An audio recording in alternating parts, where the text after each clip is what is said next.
Promotional consideration paid for by the following.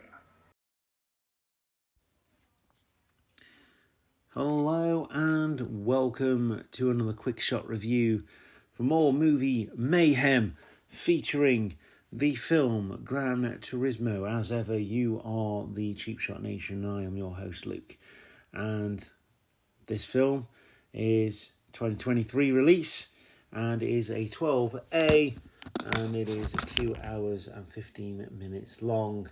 It has a decent rating on IMDb, and Metascore not so much, but I gotta say I really enjoyed this. Maybe it's the gamer in me. Neil Blomkamp is the director here, and we have a smorgasbord of stars and youngsters to talk about in the main part of the podcast. So if you want to hear my thoughts on Gran Turismo, the film based on a game, based on a real story, then please join us there.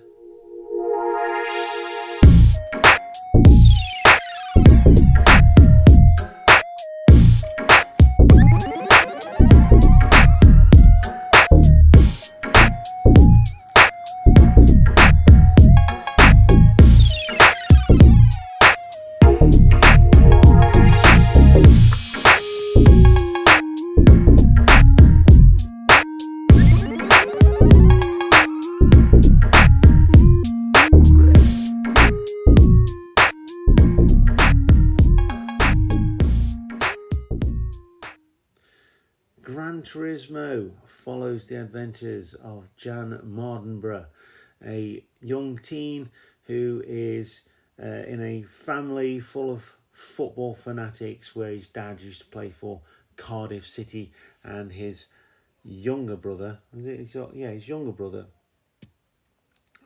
also playing football.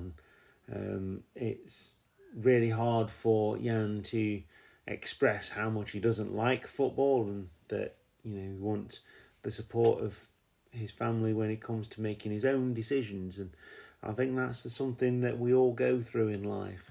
We have to make our own decision and make our own mistakes.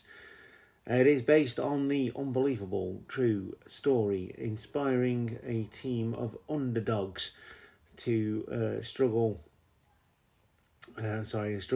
working class gamer who works in a clothing shop to pay for his high-tech gaming gear, and a former failed race car driver and an idealistic motorsport exec who risk it all on the most elite sport in the world. And it stars David Harbour. Saw him in a film the other day, Welcome to the Jungle, with Jean-Claude Van Damme.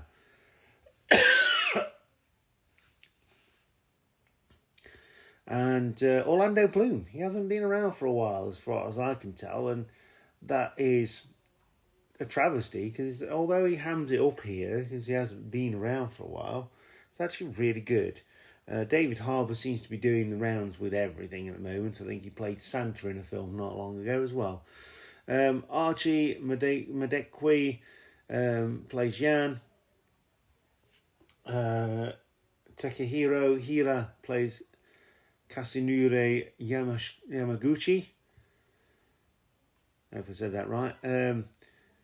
Darren Barnett plays Matty Davis. He is the foil to Jan when it comes to the competition.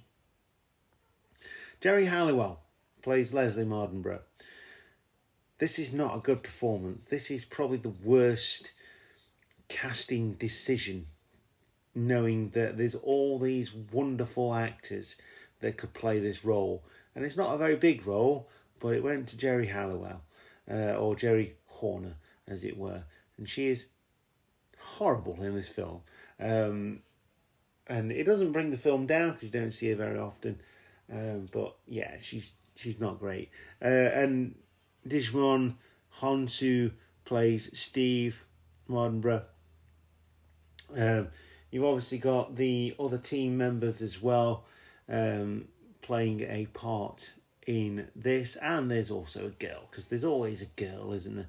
There's always a member of the opposite sex to fight for and win the love and affection of, and have a downtime date with, and all that kind of stuff. It's standard stuff. It really is, and it reminds me a lot of Cool Runnings.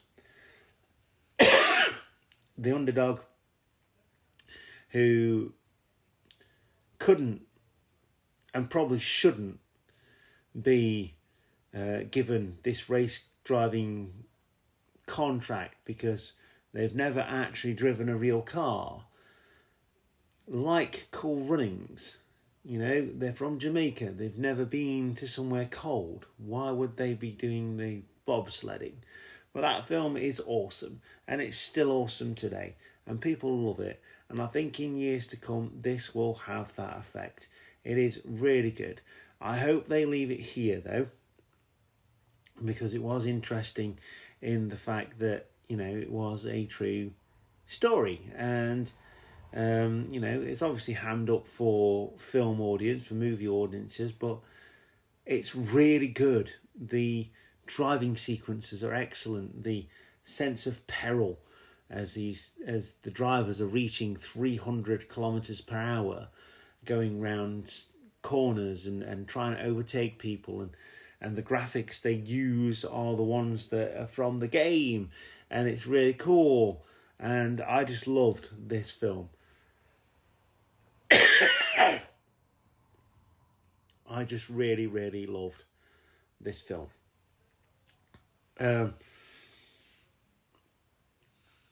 So yeah, should you watch this film? Yeah, absolutely. If you love racing and you love cars, fast cars, you love racing games, this is the one for you. There's a little retrospective at the beginning of the film showing how they made Gran Turismo, how it changed the game, how much effort they actually put into making this game, recording the sounds of the engines of the cars, the brakes, the steering, everything. And this game originally came out on PS1, and that is just phenomenal. We're talking nearly 30 years ago the original Gran Turismo came out. And the performances, apart from Jerry Horner, who is awful, and I will say that again, she is awful, are really good. David Harbour is fantastic in this, playing the grizzled veteran with something to prove. Again, a bit like Cool Runnings, with John Candy playing the veteran who had something to prove. And there's a lot to love about this film. It does remind me a lot of a Disney film with more speed, and it was just really good. The sequences fantastic, genuinely sitting on your hands, like wanting Yan to win, and it builds it up to a nice crescendo, and it's all really, really cool. So would I suggest that you go and see this film? Absolutely. If you love your games, especially your racing games, then go and see this film. It is 100% worth your time and effort to go and see this film. From there, I don't know what else to tell you. It's, like I say, it's 2 hours, so you've got to be prepared to, take a pit stop, if you were, to finish the film. And, really good. Really enjoyed it. Hopefully, we're going to keep going on and up. We've got Haunted Mansion booked coming up next.